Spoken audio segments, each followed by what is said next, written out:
Hi there, welcome to the Rollback. So this is, we're still going to be doing a video like every Friday on wrestling, but there's enough that went down this weekend that I think it's worth mentioning now. So I'm talking about our, I guess, three major releases slash non-resignings. Let's go towards the one that I'm kind of surprised at and the one that we unfortunately saw coming. R-Truth has been released, or Ron Killings will be released by WWE. His contract will not be renewed. Which is a shame. It's odd. I saw R-Truth being a WWE lifer. An ambassador role in some way, shape, or form, a backstage role. But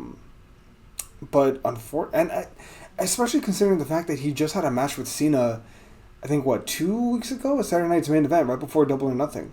So it's surprising. But I guess that just goes to show that no one's job is safe currently under the TKO regime. It's a shame because I want to be clear, Vince is not a good guy. But under the previous regime, you would have thought that Ron Killings would be taken care of. Like, hey, you've done so much for us over the last 15 years. Like, we're going to keep you under a Legends contract, and you're good, you're set. It's unfortunate. I guess that is what WWE is going to be going forward. Either you pull your weight financially or we're going to cut you. Which, again, I'm not going to defend Vince and say he's a good person, but that was something that was set in stone was, hey, if you were good to them in your prime years, and you stuck around, you could always sign a Legends contract and be good. That also leads me to wonder, though, are they going to be cutting other Legend contracts like Mick Foley, for example? And apparently The Miz, although it's not 100% confirmed, he did remove everything WWE related from his social media, leading me to believe that there won't be re-upping his contract either. Which, again, is insane. The Miz is a very recognizable figure. He's actually, if I'm not mistaken, he's going to be hosting, I think, America's Funniest Home Videos. He's going to be doing some kind of show very soon. So you would think, oh, he's set. He's good. He's going to be a personality outside of WWE, and he can always come back every once in a while for a nostalgia pop or a beatdown once in a while, Especially considering the fact that he is a hell of an Intercontinental Champion and a two-time former WWE Champion.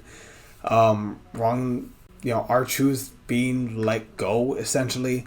The Miz inevitably being let go by a company that he's been very loyal to and well spoken of is unfortunate. Same thing with Carlito. Three guys, now that I think about it, from my mid-card years when I was a kid, all either being released or not being renewed, which is, again, unfortunate. Carlito recently won the WWC Championship in Puerto Rico with WWE's blessing. But yeah, it's odd. You would imagine Triple H could step in and keep all three guys if he really wanted to, but he's choosing not to, which, I guess that's just a sign that, hey, the young blood's coming up. We need to clear roster space and cheaper space, if we're being honest. I imagine The Miz had a contract, I gotta assume, I think I saw a number somewhere well over $1 million a year, maybe even $2 million. You fire The Miz, you can have, 3-4 young people for $500,000 each, filling out more room on the roster. I gotta assume that has something to do with it. These are all tenured guys that were being paid. I have to imagine well. But still, though, it's insane that R-Truth just had a match with John Cena and he's not being re-signed. The fact that The Miz is not being re-signed after some of his great promo work. Have him work at the Performance Center. Have him teach how to do promos, and that would be more than enough. But unfortunately, that's the reality of the situation. Same thing with Carlito. He's been back for about 3 years. They're not renewing him. It's just fair enough. They're clearing roster space, but yeah, this is unfortunate. So those are the 3 of the 4 releases that we have confirmed or whatnot that I want to mention. The last one is one that we kind of saw coming, but I haven't really talked about it much. It would be Mariah May leaving WWE. Meltzer recently said in a report that this is a situation not where she's going to be making more money with WWE. It's the same situation kind of with Vaquer, where they're making less money with WWE, but they're going to have their WrestleMania moment, which is, it's a tactic that WWE relies on. Hey, don't you want to go where you always wanted to wrestle when you were a kid? It's something that they depend on, which is something that they can do for now, but 5-10 years, I don't know if they can lean on that. It's the same reason why they didn't get Okada and Ospreay. Okada and Ospreay are making more money with AEW, they're never going to have their WrestleMania moment, but they're going to have better pushes and hopefully better storylines and better matches. But yeah, I mean, Mariah May is probably the most unfortunate loss for AEW since Cody himself. You know, Ricky Starks wasn't doing much. Not saying that he can't. I'm just, making a point.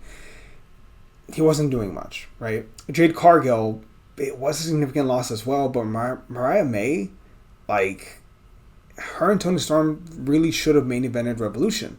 But maybe that's why they didn't. Tony Khan didn't want to have Mariah May main event Revolution and then she leaves to WWE. I could actually see it where Toni Storm versus Mariah May was supposed to main event All In this year.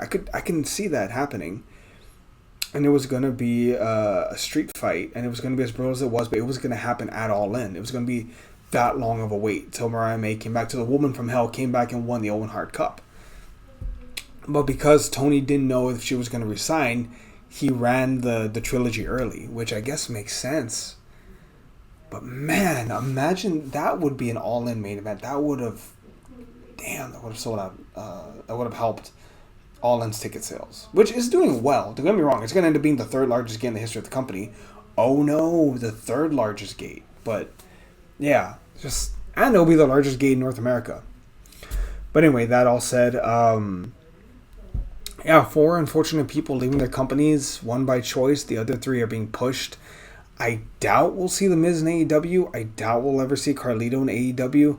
R-Truth, Ron Killings, I would love to see him in AEW just because I saw someone post on Twitter that it would be funny to have him appear in AEW, but like he's confused, like where am I? Why am I here?